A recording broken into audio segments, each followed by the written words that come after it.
pen and fill the paper with the message that it wants to send. Welcome to the Aviatrix Writers Room. I'm back with Sandy Parks, the author of Under the Radar, which is the Aviatrix Book Club discussion book for April 2022, and 7 other books that she's written. Sandy, when you talked a little bit about how you got started in writing a romance novel back when you kind of had nothing else to do with your time. When you decided that you were going to write, how did you develop your craft? Oh, that's a good question. I've always been a reader, and I've always been a writer of some kind. I started back even in high school doing, reading, writing classes and stuff like that because I enjoyed it. Never really had that chance until I think I was telling you about in the other in the book part that I started writing little kind of vignettes for my college classes that I was teaching.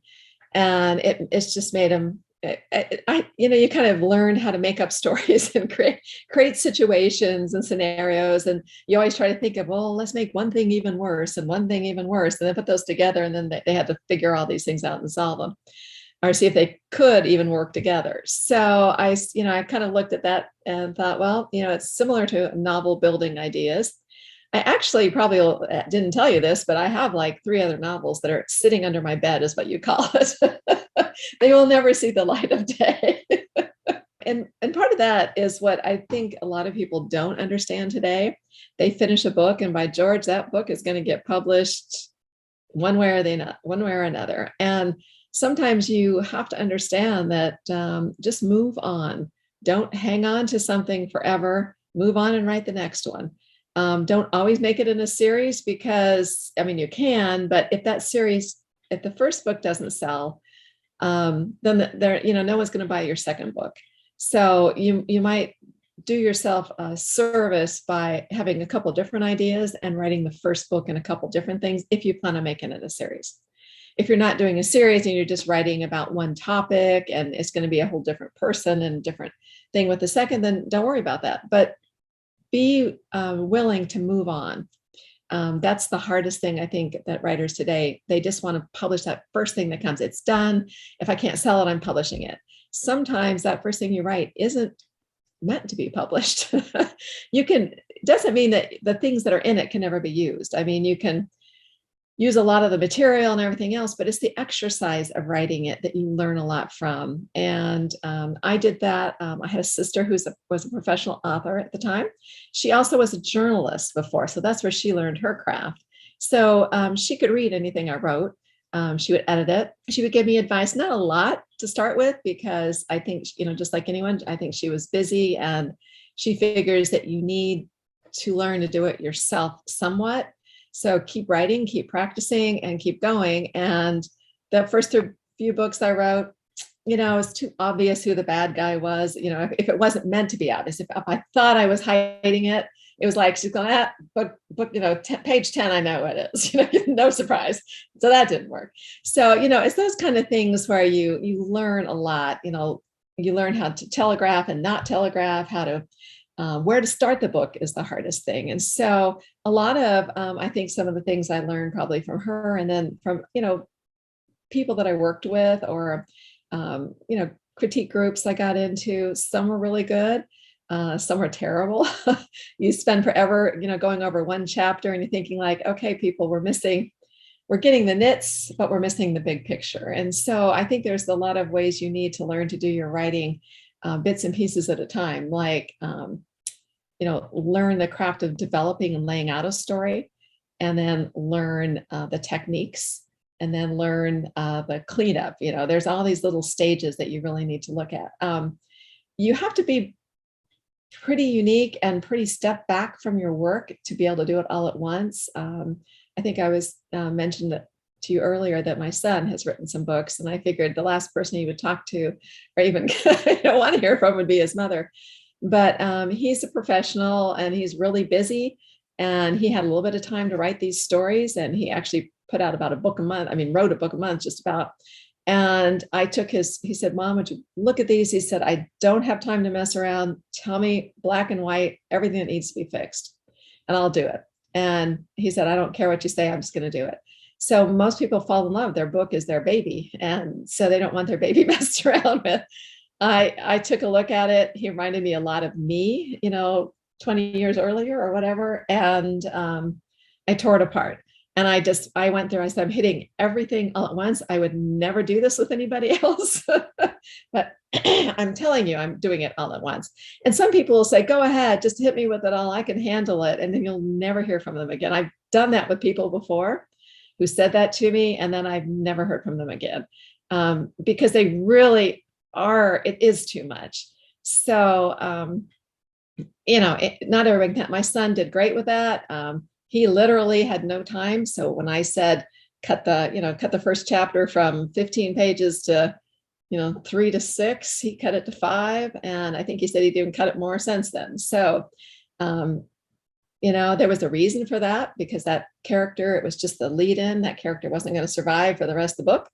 So, don't get invested in somebody that, you don't spend 15 pages on a character who's not going to be around.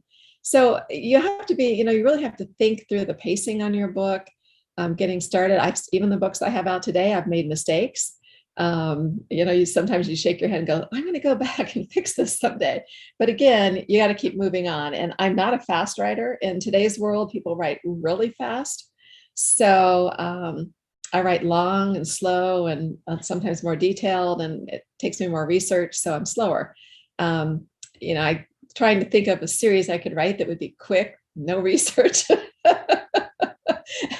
There's all those little things that you have to look at. So I don't know if that's any help, but take classes. I mean, the Romance Writers of America at the time was one of the few places that really offered training.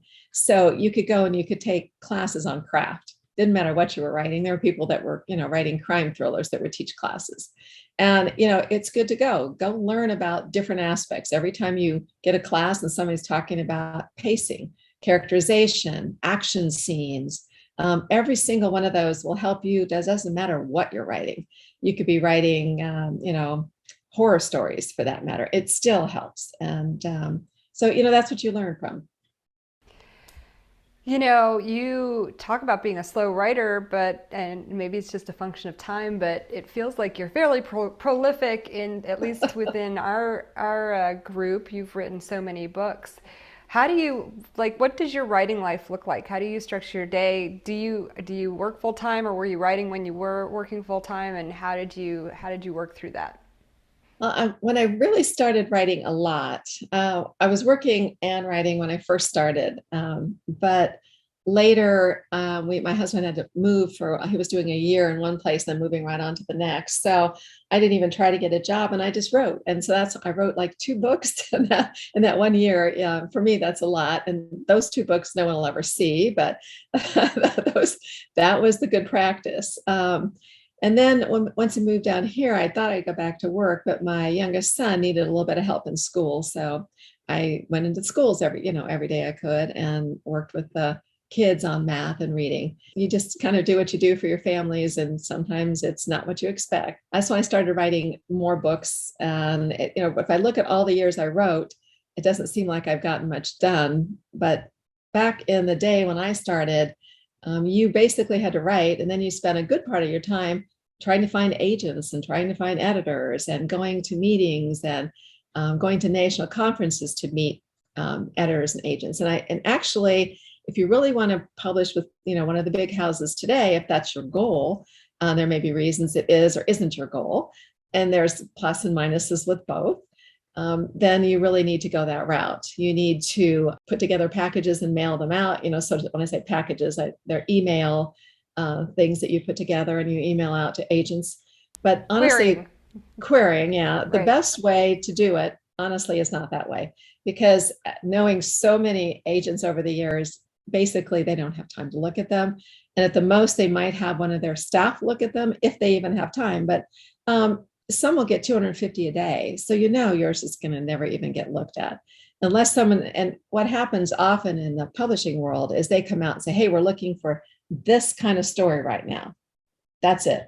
So when their staff get them in, and even they get them in, they're just looking through, hey, if you see one of these, flag it and I'll take a look at it. So that's how it is. But everybody else that day just ends up in the trash bin.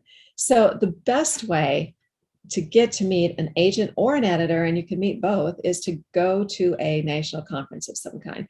I know the International Thriller Writers does this. The Romance Writers of America used to do it. I don't belong to that anymore, but they might, is to actually do either an online kind of pitch fest, which is what I think thriller writers had been doing during COVID, or actually go to the conference.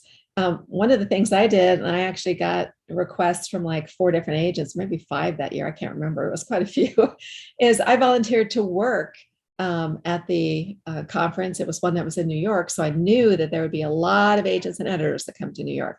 So if a conference is located in New York, that's your best place to go, because that's where most of the publishing happens. Sometimes in California, you might find the same thing, but you're better off in New York. Volunteer, if I belong to the national organization, but I didn't belong to that local one, but they were asking for volunteers. And I said, I'd really like to help for the agent editor interviews. And why I say that is that you go in and you wave at them when their, interview is done. It's like, take that person out, next one in. But what happens is somebody decides, you know what?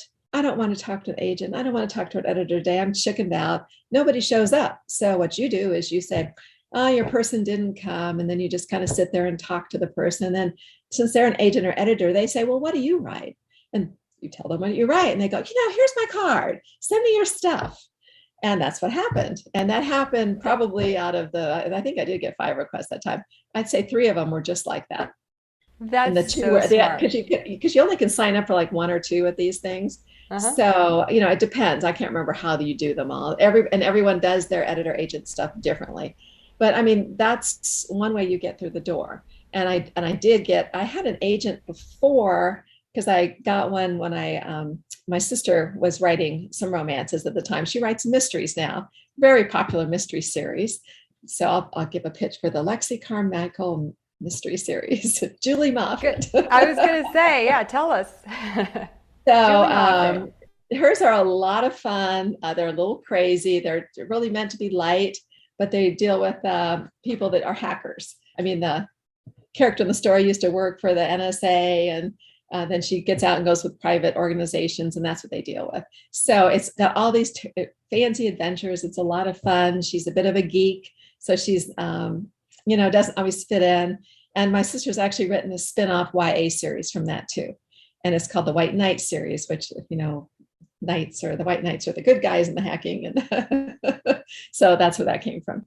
So she's kind of branching out into writing different things. Then she's got about 13 books out. She's got another one coming out pretty soon. And those are put out by, the first half are put out by Carina Press, and now she's putting them out herself.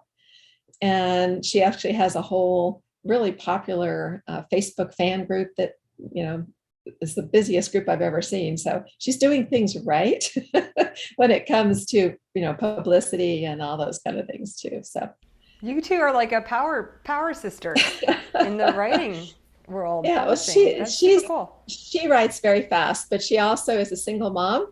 And I didn't get a chance to mention before, but she has an autistic child. And that's why I wrote Sipo, the character that I had in the other book that I wrote. So, of course, you can't help but put some of those things and lessons learned in some of the stories that you write too. So, and how about you? Do you write every day? What's your rhythm like? Well, I used to. I'm just getting back into that again the last 2 years. I kind of laid off everything just about. I worked kind of doing other kinds of things. During the pandemic, I don't know why, but I sat there doing research and working on this one book, and it just seemed like it was not going anywhere. And so I was tearing it apart, putting it back together. I've done that about 10 times. I'm still not happy with it, but it's about done. And sometimes you just feel that way because you've worked on a book so long, you're just sick of it. So you can't tell if it's any good or not. Last 2 years have been kind of bad, but now I'm back I try to write a little bit every day. Sometimes it's just for a couple hours. Usually to get somewhere to really move along faster, you need to write about 4 hours a day. At least I do. But at least I've got, the last month I did a short, which is about 10,000 words. And so I did it and edited it. And I'm meeting with my critique partners this weekend. We're going on a girls' writing retreat. Yay. Away from everybody up in the woods, on the lake in the woods. So we're going to do that. And so I would say that the best routine that people seem to have is to pick some time of day to write. If you work, either get up early before work, which for me was just, I'm not a morning girl, I'm a night girl. So for me, it's like when everyone went to bed is the time I would write. Now that I'm getting older, I'm finding that I'm ready for bed too when it gets late. But I still stay up late and do, I'll find other things like I'll work on my cover design or, learning that kind of stuff. But I do, I still try to find about at least an hour or two to write. And I'm now getting back into that. And that's what's working for me again. So I'm feeling kind of good. Like I think I'm back in the swing again. But I had friends say, "Are you still writing?" And you went, "Ooh, that hurts." So, but part of what happens when you put your own stuff out is now you need to become a marketing specialist, a design specialist. You don't have to, you can hire people to do your covers, but you need to have a good understanding of what a cover should be. And that's part of the coursework that I took was from a professional cover designer who did this course. And I really enjoyed it. He talked about if you're doing a cover, what should be on it for your genre. So if you're writing YA and you're writing whatever, what should be on your covers? And what I like about it is that the group is still open, that you can go back and post things that you're working on, and people come in and, have learned from his class, and they come back and say, okay, this is great, but I don't get this. I get more of a YA romance. I don't get a YA this, or I get more of a memoir from this and not a thriller from that. So it's good to have somebody be able to look at that and actually critique you on just your cover, because no one is going to open your book if the covers are bad. And that's why I'm redoing my covers. Because, Let's back this up just a little bit. Like, so you're designing your own covers. That is a very niche skill. But let's back it up to what happened. So you were agented and were publishing traditionally. You tell us about True Airspeed Press, what that evolution looked like, and what you're doing primarily with your books now. Are they all self-published, or are you still in traditional publishing, and why? Well, I'll just show you something from, this was like back in the old days when you published, you would sell your rights to a company, and usually you got your rights back within 7 years.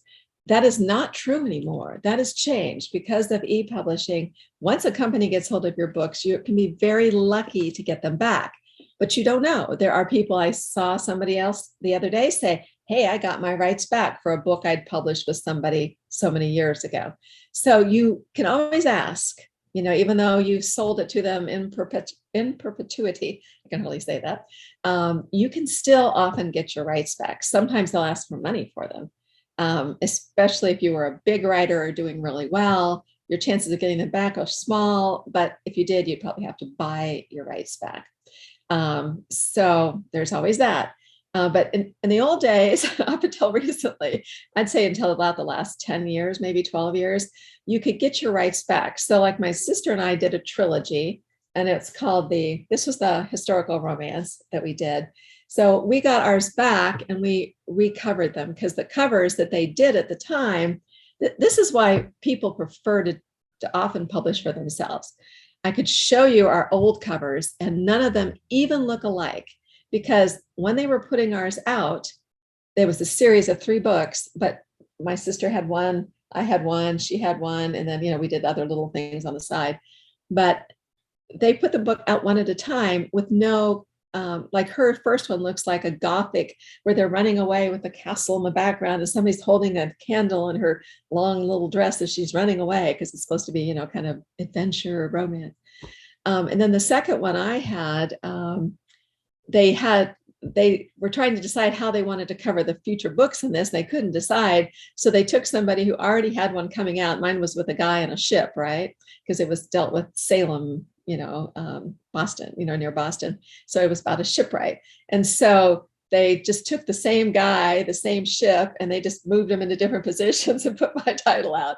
So that didn't match at all to the Gothic running away from a castle in the background or something like that. And then the third book came out and they were getting ready to do something modern. So they did kind of this funky orange, and the guy looked like the guy from Luke Skywalker standing on the edge of the water in his kind of whitish outfit. And they're going like, and how does that fit in? So we had no control over that. You have no control. You can tell them what you'd like to see on it, but they don't have to listen to you. They can put whatever they want. And back then, I don't know. So anyway, eventually when we got it back, we put out a series, and we had our own covers made. And it's kind of a youthful series. But remember, this is over 10 years old now, so they probably need recovering. I'm going to see what the other ones look like. But you see how they kind of have a similar theme, like they kind of match. This was the first one, and this was the second one. They have the bottom is the same, the writing is the same. And then this was the last one, and it's got the same redhead. Yeah, they're branded. It's branded, so you can tell that. And we also made this little kind of swirl. So there was a branding swirl. So that's on all of them, even though they're slightly different. You can see the swirl on each one of these. So this way you can take it into your own hands to start branding your own material. But and is that what motivated you to start your own press? Yeah. That, and what happened is my literary agency put out my first Repossessed, which is this one right here. They put this one out. So basically they had the rights to do that. I gave them the rights to do that, and they put it out. But they didn't know anything about stuff, so they just put it out. They didn't know what to do with it. And I thought, all the advertising was up to me. Anything I did with it was up to me. Finding followers, creating newsletter lists was up to me. And so finally I said, well, why am I paying you for this? And, so anyway, they gave me the rights back. I was able to keep the same cover and everything on it. There was nothing that they didn't care. That's something you have to be careful of when you get your stuff back from a publisher. Depending on the publisher, sometimes you cannot use the same cover. So you'd have to get a different cover made. Some even won't let you use the formatting. That's very rare. I wouldn't worry about that. But also you have to go in and you have to basically pay to have it reformatted, because they put stuff in the front that might be advertising their company. They put stuff in the back that might be advertising other people's books. See, mine advertises my next book. I don't want to advertise other people's books. So there's a lot of little things like that you need to do. But because of that, I decided I'd go ahead and start my own company. So I started True Airspeed Press, because I still like the idea of always having something to do with flying. Even in my science fiction books, there's usually an airplane or an airplane scene or something in every one of my books. So just because I have to give a nod to aviation, I can't help it. And how's it going? Like how has it been for you compared to traditional publishing since you've gone this route? I would say about the same. I think mostly because I don't have enough books to heavily publicize. So in other words, to advertise and stuff, the more you have in a series, the better off you are. So I think a lot of it is just that I haven't put enough into the advertising, and that in itself is something you have to learn, and you have to follow, and you have to try stuff out. But, doing all kinds of online things help. For example, like you setting up a book reading club and that kind of thing is good for you, because you're able to get your books out to a lot of people that are readers. So right now, because I didn't advertise for the last 2 years, mine have kind of just quit. They make a little bit of money, but not much. But one of the things I also haven't done is I have a huge newsletter list that I haven't sent out to, because I had nothing new to send them.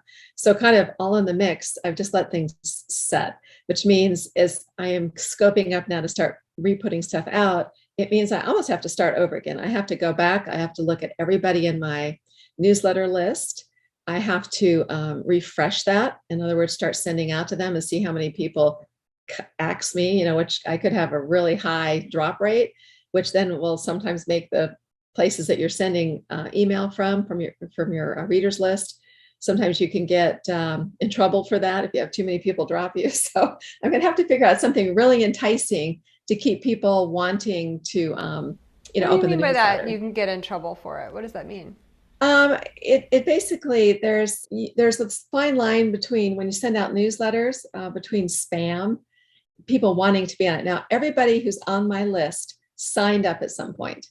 But if readers, they will sign up for any list if they can get something free. And so a lot of times I've given away free books or free, whatever it is. So a lot of people will sign up so that they can read a book for free. And what happens is then they sign up for 80 authors and they can't take their inboxes swamped with newsletters all the time. So then they just go in and go, delete, delete, delete, delete, delete, unless they happen to have actually read your book yet. And sometimes people take a book for free and they have 1,000 of them. They won't have read yours yet. And so they'll mark spam because they don't want any more newsletters. So someone will say, I didn't sign up for this. You're going like, the only way I got your email address is for you to sign up. But, the list services don't know that. MailChimp or MailerLite, they don't know those kind of things. So you just have to be very careful. So over time, some people say the way to solve that is just send out lots of newsletters and send them out on a very regular basis so that people expect it or they slowly wean themselves off of you. So you don't get them all hit at once, but you do need to go in and cull your newsletters. So you have to figure out how to do it wisely. And there are people out there that tell you how to do this. So don't listen to me because I haven't done the big cull yet here. I've done little ones along the line, but I'm going to have to go in and kind of do what's called a relaunch. So what people may want to... Before you move on, so what you're saying is that the MailChimps of the world or whatever service you're using will somehow see a huge drop, like people unsigning from your list. And then that will, what repercussions does that put on you? Sometimes they will cut you off. Sometimes if you have too many drops or whatever it is that they want to get out of your newsletter, you get reported. Basically, they report you as spam and they stop you from being able to deliver newsletters, sometimes for a short period of time. There are people that have been completely kicked off of their newsletter services. That's why it's always a good idea every month or every 6 months or whatever it is, always download your email list so you have it in your hand. Because you could be blanked out, kicked off at any time and not be allowed back in. So you would lose all your contacts. So it's always a good idea to download, I think it's a CVS file or something, but download a file with your things and keep it somewhere. So you at least have something to start with again. This is all fascinating information. So I have been resisting the mailing list for the past year and a half in this project because I hate email. I say this all the time. I hate it. Even my friends in our group, like who I know and whose books I've read, I'll sign up for their newsletters, but I only read them occasionally. I don't read every one that I get. I'll pop them open just to check up on them and see what news that they have. But like, these are my friends. So I'll open theirs. I don't open other people's stuff. I just delete. So, I've been super resistant to developing my own mailing list, but I do, first of all, I know that not everybody is on Facebook. And so like for the book club, for example, like how are they going to get the news that you have a new book coming out that they might want to read? Like I want to be able to reach those people. And then I also want to be able to tell them when we have book discussions. At the same time that I guess I got to build a list of my own readers. I don't know. I don't want to do it, but I'm going to do it. I just got to figure it out. Well, I was going to say for you, you have a good stage to do it on. So I would say with yours, you should commit to, once you build an email list, you should commit to maybe sending out either a monthly, this is what we're reading this month. Yeah, that's my plan for our group for sure. Yeah. And so I just got to get my stuff together. Yeah. And you can go ahead and swing that into, and make that part of your newsletter list. Also, I'm in the middle of changing from MailChimp because it's gotten too expensive for me. And so I'm changing to MailerLite probably. But I know in MailChimp, I could create columns and have people sign up for like, I'm a reader, I'm a writer, I'm a whatever, and you could keep track of all that. I don't think I can do that in MailerLite, but I'm not into MailerLite yet, so I can't really tell you. So, all fascinating. And so what other platforms are you using to promote your work? Well, there's, everybody at some point needs to learn to do some advertising at some point. I'm not that great at Twitter. I have a Twitter feed, but I don't really do much with it. Instagram and TikTok are becoming the hot thing. I would say TikTok is the hottest thing. And there's actually a couple people that are going to start doing classes on how to advertise on TikTok. You seem to do great with TikTok, so you may be heading in the right direction. I don't belong to TikTok, so I don't even know where to start. But and I'm not even sure how to do it. So I'm the wrong person to talk the to. interesting twist on TikTok, and I've said this probably in other interviews before, but the interesting twist there is that, I got on there because I want to market to a young adult audience, and so that's where my audience is.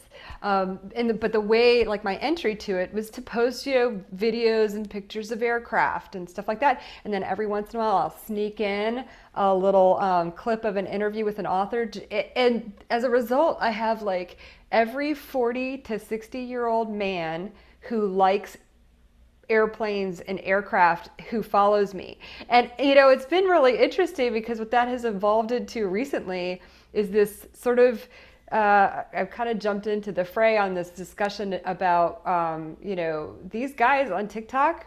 It's pretty encouraging. If somebody goes in and like trolls one of these women or says something negative about women in aviation, those guys are closing ranks on them. And so that's kind of a fun place to be right now, to watch like how the guys are advocating for women in aviation. They're all doing videos right now.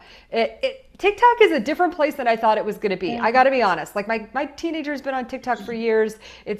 I would look over her shoulder and like she shows me these really, I'm not going to say anything negative, but they are not of interest to me. Like the material in there from my perspective was not of interest to me, but there is a significant aviation community there. So anyway, that's off topic a little bit, but it was a surprise. That's good news. And they have granddaughters who are going to want to read books. So I think so. So you're on Instagram. Rarely. Again, I don't do much on Instagram, and I should. I'm telling my sister. You should. So I've got a way to go to learn to be better on some of the systems. Listen, you know what? The people on Instagram don't know about all your old books. Like you could be posting about all your books. Like listen, if I had time, you could pay me and I would do it for you. Like I know exactly what you need to do. So if we need to have a separate call, let me know, because I am. We will. Okay. You're welcome to do that. I will tell you exactly what you need to do. I have a neighbor who is a former Sun Sentinel writer, and he's retired, and he writes these fun kind of like wannabe commercial fiction about a journalist who gets assigned, like a tabloid journalist who gets assigned to these crazy things. One of the assignments was to find Amelia Earhart's plane or whatever. He writes these great stories.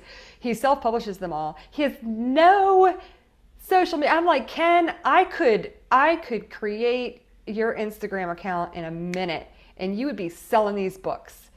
But yeah.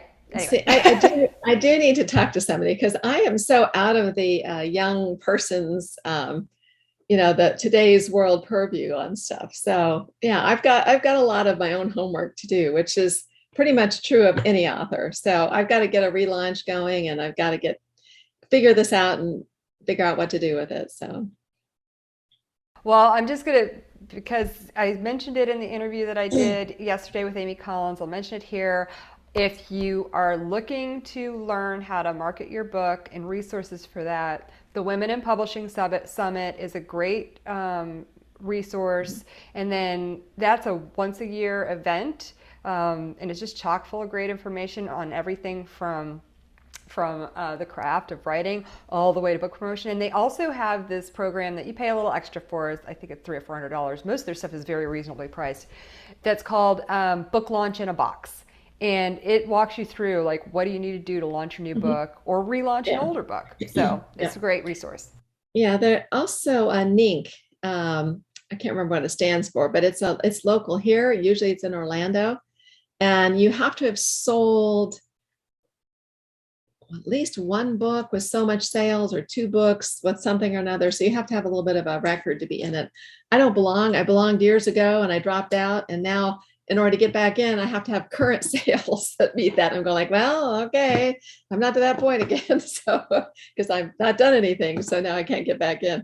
But and life has changed since then. I kind of wish I just kept up with what I was in and been grandfathered in. But anyway, it is what it is. So until I get going again, it'd probably be a while before I can get back in the door with that. But that's another one that's interesting too. So The earlier, well, you may have mentioned it, but I saw it on your website. So some of these books that you've written won awards. Can you tell us about the whole award thing and how does a book get an award? Like, did you submit your manuscript to these things? And then does winning an award actually help you with sales? um, yes and no. It depended on what the different awards were. Some people, their books are sent directly if they have a publisher. Their publisher enters them and pays usually there's an entry fee. It should be very nominal though. I mean, you shouldn't be paying more than about $15 to $30. If anyone's asking for more than that, then it's probably a ripoff or somebody making money. I saw something was $80 and I'm going like, no, no, no. And then there are those that have so many categories, everybody wins something just about. So, you want to have one that, makes sense, that, that is worth applying for. And so, you send into a lot of different ones. Like I said, when I belonged to the romance writers, they had tons of contests. You could, because all the different chapters would try to run their own contest, and then they get judges. They had different ways of judging, but usually they would get judges from all over. The Romance Writers of America would, read. I had trouble with those because I didn't always meet the romance criteria, and most of them ran it as a romance thing. Well, a lot of those chapters now have all gotten out of the Romance Writers of America and formed their own local chapters, and a good number of them have gone to fiction. So now they are just, instead of we're the Florida Star fiction writers now. Before they were something else. So now they have people who write, everything. So they try to be a little more open on if they do we don't have a contest. We did years and years ago, but we don't anymore. They're a lot of work. So it's, you have to have entries, but for example, the International Thriller Writers does it. You will notice though, if you go look at their finalists, though, most of them are from, publishers. So it doesn't mean you can't get in. There are people that have won that are self-published, and I think that one, I'm not even sure there's a fee for that one. It might be free to enter your ebook anyway. There's organizations like that. Find out what you're writing your book for. There's also military writing or military organizations that are military writers organizations, and they often take books written by military. So you, as a military writer, could put a book in if it fit the general criteria they're looking for. Usually they're thrillers, but sometimes they're memoirs, sometimes they're real, like if you wrote a real story about stuff, they would take that. I just picked up, I haven't read it yet. Sarah Ackerman wrote Radar Girls. It's from Mira. Now that's a big, I haven't read it, but that's a big publisher. They would probably submit her book to certain things. If she asked. I don't know nowadays, they're so tight on money, they might not. So it's really up to you to do it. So do your homework though, find those that help. Now, what you can do is you can put I didn't do it with mine, but you can put, winner of something award. You can put a little circle and put a little thing on your book if you want, even if they don't know the award. If as long as it's one that has some kind of credibility and is a decent award, you might put it on there. Just be careful because you don't want yours to be one that suddenly everybody's cover has the same one on it, because then it's probably not, it's not as credible. But there's certain ones that have more panache than others. I wouldn't say it necessarily helped me sell a lot more books, but I will say that when you win an award that means something, a lot more people are looking at it. So you do get more people wondering, well, what do you write? And so people often will pick it up. And then it gives you great things to put in your newsletters, like a picture of you getting an award or the award itself coming or something. It gives you something more to publicize, and that's what you put in newsletters. And so it's not going to win you anything great. There's people that I know that make a heck of a lot of money that don't write that well, probably would not win awards, but you know what? They put a lot of books out and they have followers and people that love to read their stories. They don't care if the grammar is poor and everything else. They just want the story. So, there's that fine line of in today's world, what works and what doesn't work. So, yeah, awards are great and sometimes they help and sometimes they don't. So, Well, thanks for that. Well, this has been amazing. You've given us so much insight. Is there any other advice or is there anything that I haven't asked you that I should have asked about writing and publishing? Yeah, I would say that the one thing about writing and publishing is that each person is individual. Everybody has a different perspective. There'll be people that go, oh, no, I would only do this, or I would only do that. Or, oh, no, that's not right. I did this and it worked for me. And that's true. Different things work for different people. There are things my sister does that don't work for me, that work amazing for her. For example, her Facebook group. Those people love her. It's just, they are crazy about her. And she is genuinely involved in a lot of these people's lives. And that's really cool. I'm glad she can do that. It's just in her nature. That's how she is. And where I would go like, I wouldn't do this. And she's going like, no, no, that's important because those people need this. And I'm going like, oh, okay, whatever you say. But if I tried to do that, it would be too disingenuous because that's just, I don't see it through the same set of eyes.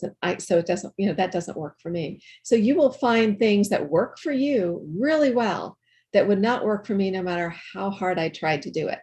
You can advise people and other people can try it and it will work for some, it won't work for others. I could offer the same advice, like for my son, he wants to try to, get through the door and get into a publisher and, go meet a editor or agent and go that route because he doesn't have time and doesn't want to do it any other way. So that's what he's looking at. So, that's his goal. And if he's going to go that, he's got to take a little bit different pathway and do some different things. And today's world is changing. There's things that I couldn't do 20 years ago, I could do today. There's things I can't do today that I used to be able to do. So there's advantages and disadvantages to everything. So keep at it. Try to find what works for you.